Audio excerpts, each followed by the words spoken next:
Hello friends, आज की इस वीडियो में हम बात करेंगे कि इलेक्ट्रिकल कॉन्टैक्टर्स पे ये जो नंबरिंग लिखी होती है AC1, AC2, AC3, इनका क्या मतलब होता है। आप देखेंगे कुछ कॉन्टैक्टर्स पे AC1 और AC3 एक साथ लिखा हुआ है, कुछ कॉन्टैक्टर्स पे चारों लिखे हुए हैं और कुछ कॉन्टैक्टर्स पे सिर्फ AC1 लिखा होता है या AC2 लिखा होता है। अब इनका क्या मतलब होता है, इससे हमें कॉन्टैक्टर के बारे में क्या पता लगता है, इस कॉन्टैक्टर को कहाँ पे यूज करना चाहिए। तो चलो हम इस वीडियो में ये समझते हैं। तो हम समझते हैं कि AC1, AC2 ये सब कॉन्टैक्टर्स पे क्यों लिखे होते हैं, इनका होने का रीजन क्या होता है। तो हम शुरू करते हैं कि जैसे कॉन्टैक्टर होता है, ये अपने ड्यूटी साइकिल या ये अपने लोड की वजह से हम इसको लगाते हैं। जैसे कि हमारे तीन लोड हैं, resistive load, capacitive load, inductive load. और कॉन्टैक्टर्स की जो ड्यूटीज हैं, जैसे कि कुछ कॉन्टैक्टर्स कई बार ऑन और ऑफ फ्रिक्वेंटली होते हैं, कई बार कॉन्टैक्टर्स सिर्फ कंट्रोल सर्किट में यूज होते हैं, कई बार कॉन्टैक्टर्स कंटिन्यूसली ऑन रहते हैं। तो ये कुछ रीजंस हैं जिनकी वजह से कॉन्टैक्टर्स पे ये नंबरिंग लिखी रहती है। तो हम शुरू करते हैं कि कॉन्टैक्टर की क्लासिफिकेशन कितनी है एसी से रिलेटेड। तो AC1, AC2,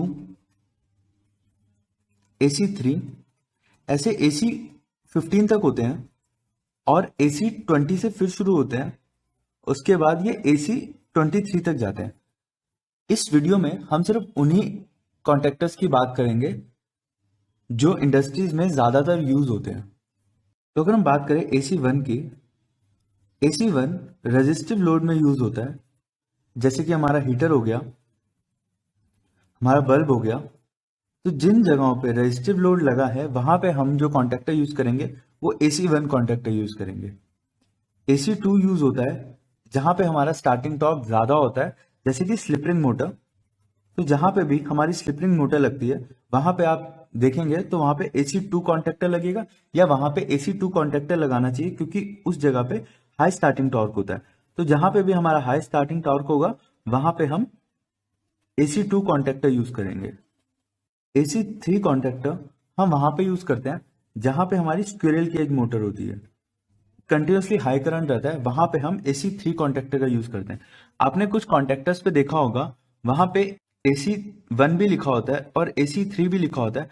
तो आप उसमें चेक करेंगे तो उसमें जो कॉन्टैक्टर के एम्पेयर की रेटिंग होगी वो डिफरेंट होगी, मतलब AC1 के लिए डिफरेंट अलग होगी और AC3 के लिए अलग होगी। तो जिस कॉन्टैक्टर पे AC1 लिखा और AC3 दोनों लिखा होता है वो कॉन्टैक्टर हम रेजिस्टिव लोड में भी यूज करते हैं।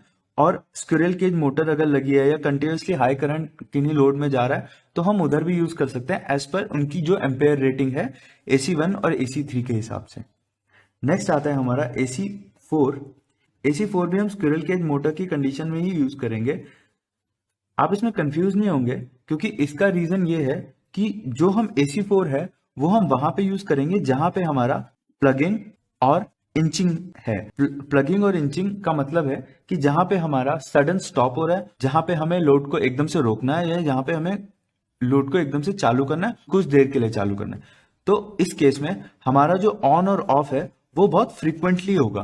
तो उस केस में हम AC4 कॉन्टैक्टर का यूज करेंगे। जैसे कि क्रेन्स, क्रेन्स में आपने देखा होगा कि झटके से हमें रोकना होता है और हमें एकदम से ही चलाना होता है। तो उस केस में हम AC4 कॉन्टैक्टर का यूज करेंगे या AC4 contactor squirrel cage motor जहां पे प्लगिंग और इंचिंग होती है उस जगह पे यूज होता है, जैसे कि क्रेन्स। अगला है हमारा AC6। AC6 में दो टाइप के होते हैं, एक होता है AC6A और एक होता है AC6B। AC6A हमारा वहां पे यूज होता है जहां पे हमें ट्रांसफॉर्मर को ऑन या ऑफ करना होता है। कुछ ऑटोमेशन पैनल होते हैं या कुछ ऐसी मशीनरीज होती हैं जहां पे हमें ट्रांसफॉर्मर की स्विचिंग करनी होती है। तो उस केस में हम AC6A कॉन्टैक्टर का यूज करेंगे और AC B कॉन्टैक्टर वहां पे यूज होता है जहां पे हमें कैपेसिटर को ऑन या ऑफ करना है। तो जहां पे हमारा कैपेसिटर बैंक होता है वहां पे हम AC6B कॉन्टैक्टर का यूज करेंगे। अगला आता है हमारा AC11। AC11 कॉन्टैक्टर वहां पे यूज होता है जहां पे हम कॉन्टैक्टर को सिर्फ कंट्रोलिंग के लिए यूज करते हैं, कोई लोड को चलाने के लिए नहीं यूज करते। वहां पे हम AC11 कॉन्टैक्टर का यूज करते हैं। यही सब कॉन्टैक्टर्स हैं जो हम इंडस्ट्रीज में ज्यादातर यूज करते हैं। आई होप इस वीडियो से आपको क्लियर हुआ होगा कि कौन से कॉन्टैक्टर को कहाँ पे लगाना है और कौन से लोड पे या कौन सी ड्यूटी साइकिल पे आपको कौन सा कॉन्टैक्टर यूज करना है। अगर इस वीडियो से रिलेटेड आपके पास कोई क्वेश्चन है तो आप कमेंट बॉक्स में पूछ सकते हैं। वीडियो अगर पसंद आई हो तो लाइक और सब्सक्राइब करें। वीडियो देखने के लिए धन्यवाद।